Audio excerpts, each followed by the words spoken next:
अभी मैं कुछ दिन पहले ऑपोजिशन पार्टीज के लीडर्स के साथ गए और अब हम कांग्रेस पार्टी के जो सीनियर लीडर्स हैं उनके साथ गए। राष्ट्रपति से हमने कहा कि ये जो कानून बनाए गए हैं ये किसान विरोधी कानून है और इससे किसानों का जबरदस्त नुकसान होने वाला है, मजदूरों का, किसानों का। सरकार ने कहा था कि ये कानून किसान के फायदे के हैं और देश को दिख रहा है कि किसान कानून के खिलाफ खड़ा हुआ है। और मैं प्रधानमंत्री जी से कहना चाहता हूं कि ये किसान हटेगा नहीं। प्रधानमंत्री को ये नहीं सोचना चाहिए कि किसान और मजदूर घर चले जाएंगे, नहीं जाएंगे। जब तक ये कानून वापस नहीं लिया जाएगा, जॉइंट सेशन कीजिए और कानून को एकदम वापस लीजिए, क्योंकि किसान वापस नहीं जाने वाला है। और हम सब, विपक्ष की सब पार्टियां किसानों के साथ, मजदूरों के साथ खड़े हैं और खड़े रहें। जिस प्रकार से ये कानून पास किया गया वो भी बिल्कुल गलत था। बिना डिबेट किए, बिना किसानों से चर्चा किए, बिना मजदूरों से पूछे ये कानून ऊपर से थोप दिए गए और इन कानूनों को हटाना ही पड़ेगा, विड्रॉ करना ही पड़ेगा।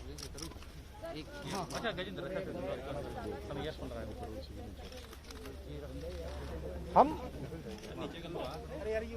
3 लोग राष्ट्रपति के पास गए हैं, बट हम करोड़ों सिग्नेचर्स लेके कैमरा नीचे करो भाई।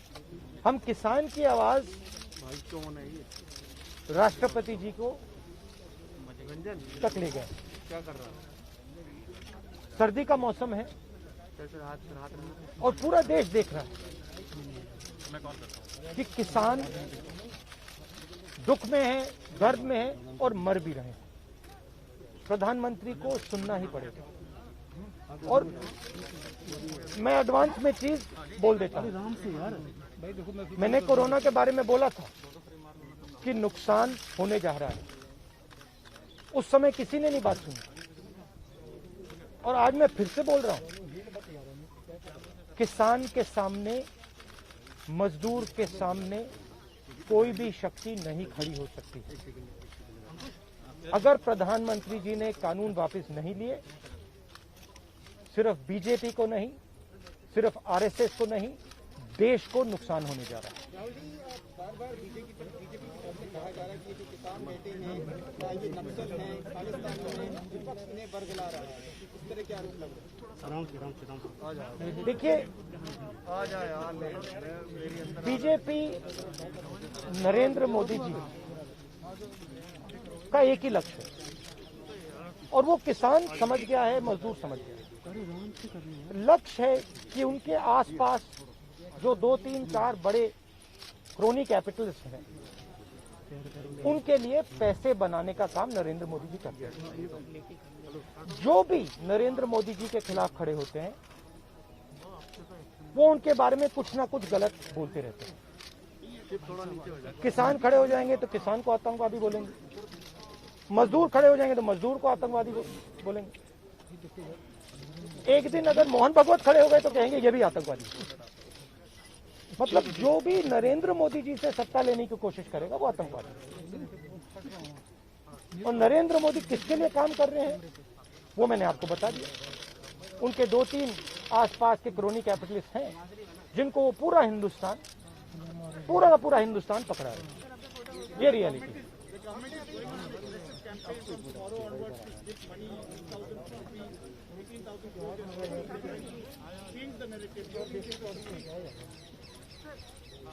Look, the point is, it's a very simple thing.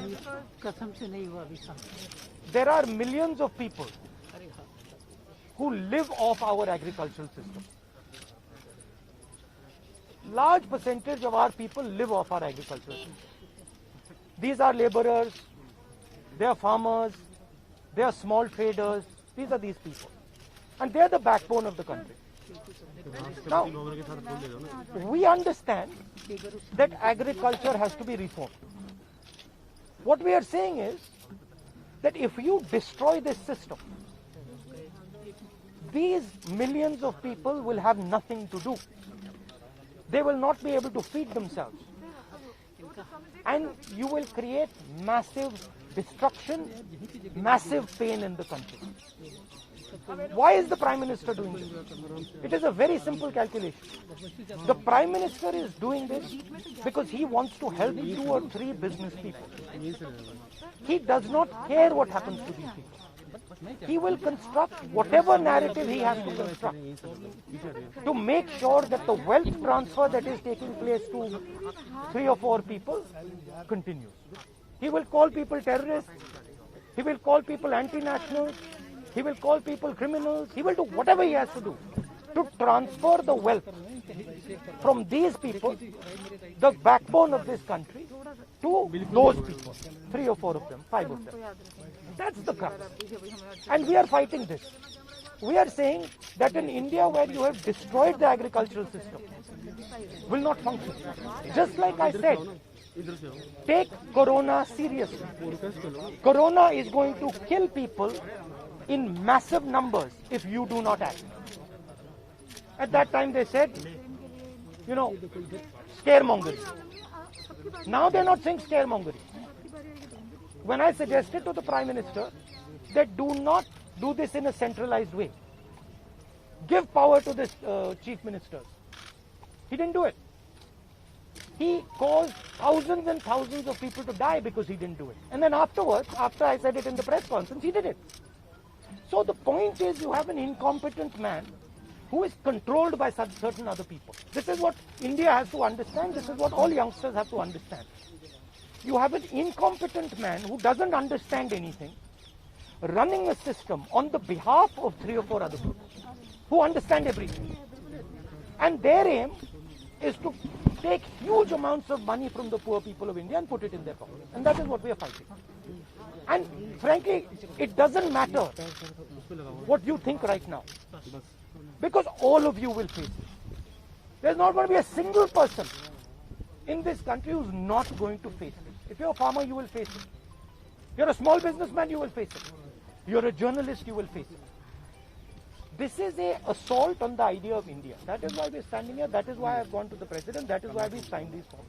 You posted a tweet about Wayanad yesterday about a family which was struggling while doing their farming. But there are several more instances like this. But the BJP is saying that this is just Punjab farmers who are protesting here at the delegate. No other farmer in the country has a problem with that. That's just not true. That is just not true. We are not allowed to go out. We are not allowed to go out of the ICC office. The police stops us from going out. Why don't you let us go out? Why don't you let me go and tour in the states? See what happens. Every single farmer of this country, every single labor of this country stand up. But आप police लगवाते हो, हाथरस जाते हो, arrest करते हो, तो AIC से हमारे MP को बाहर नहीं निकलने देते हो, और फिर कहते हो कि भैया मतलब सब कुछ ठीक है. और Prime Minister needs to realize that there is a limit to this. आपने थोड़ा सा करना है, आपने 2-3 लोगों की मदद करनी है, थोड़ा सा करना है, आप कर सकते हो. बट जिस प्रकार से नरेंद्र मोदी कर रहे हैं, मैं फिर से दोहरा रहा हूं, हिंदुस्तान के किसी भी युवा को रोजगार नहीं मिलेगा. सारे छोटे बिजनेस, सारे मिडिल साइज बिजनेस खत्म हो जाएंगे. और दूसरी बात याद रखिए, जिस चीज को आप सब भूल गए हैं, चाइना बॉर्डर पे बैठा है. चाइना ने हिंदुस्तान की हजारों किलोमीटर जमीन छीन ली है. प्रधानमंत्री उनके बारे में क्यों नहीं कहते? उसके बारे में चुप क्यों है? तो मेरा कहना है कि पूरा का पूरा कॉम्बिनेशन बन रहा है.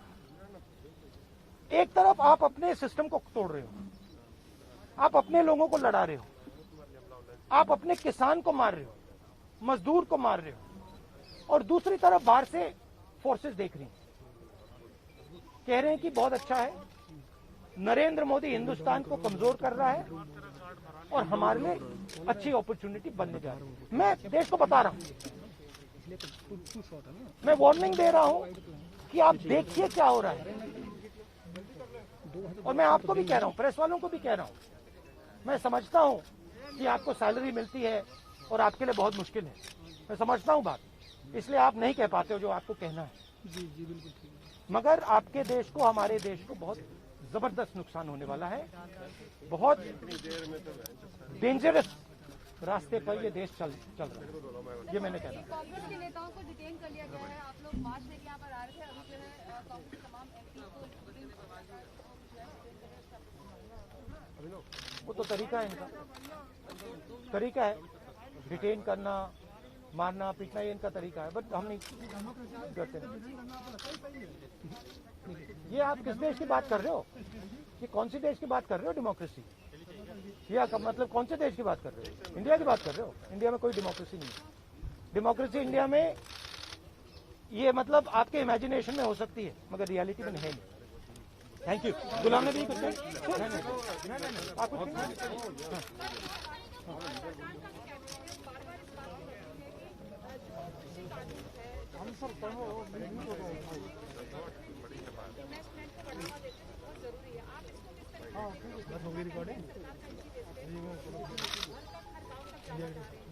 सवाल ये है इन्वेस्टमेंट कौन करेगा और इन्वेस्टमेंट का फायदा किसको मिलेगा?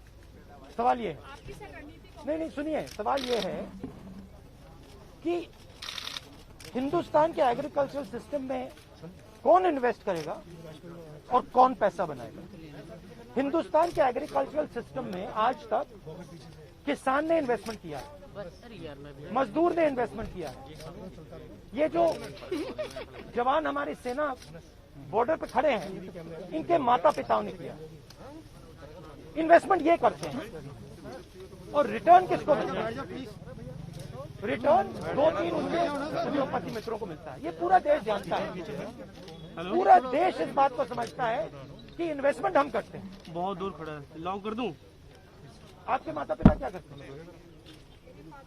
गुलाम नबी साहब बहुत दूर खड़े हैं। आप एग्रीकल्चर फार्मर थी, अब आप जर्नलिस्ट है ना, तो आप जानते हो कि आपके फादर ने इन्वेस्टमेंट किया या नहीं? अरे मैं आपसे पूछ रहा हूँ, आप देश की महिला है, ठीक है, ठीक है, आपके पिता ने इन्वेस्टमेंट किया ना? मदर फार्मर है, उन्होंने इन्वेस्टमेंट किया ना? किसके लिए इन्वेस्टमेंट किया? क्या इन 2-3 लोगों के लिए इन्वेस्टमेंट किया, या आपके परिवार के लिए किया, आपके एजुकेशन के लिए किया, आपके स्वास्थ्य के लिए किया, आपके स्वास्थ्य के लिए किया, आपके एजुकेशन के लिए किया? मगर ये जो 2-3 बिजनेसमैन है उनके लिए तो नहीं किया ना। तो सवाल यही है, इन्वेस्टमेंट कौन कर रहा है? आपके माता पिता ने किया, करोड़ों किसानों ने किया, और रिटर्न किसको मिल रहा है?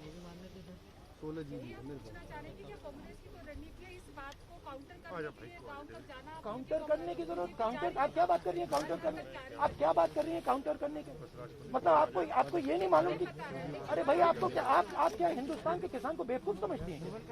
तो फिर अगर आपको समझे तो उसको कैसे समझ नहीं है? अगर ये यहाँ पे लाखों लोग बैठे, हजारों लोग जो बैठे हैं दिल्ली के बाहर, क्या ये सुनिए, ये जो लाखों लोग आए, क्या ये मिठाई खाने आए?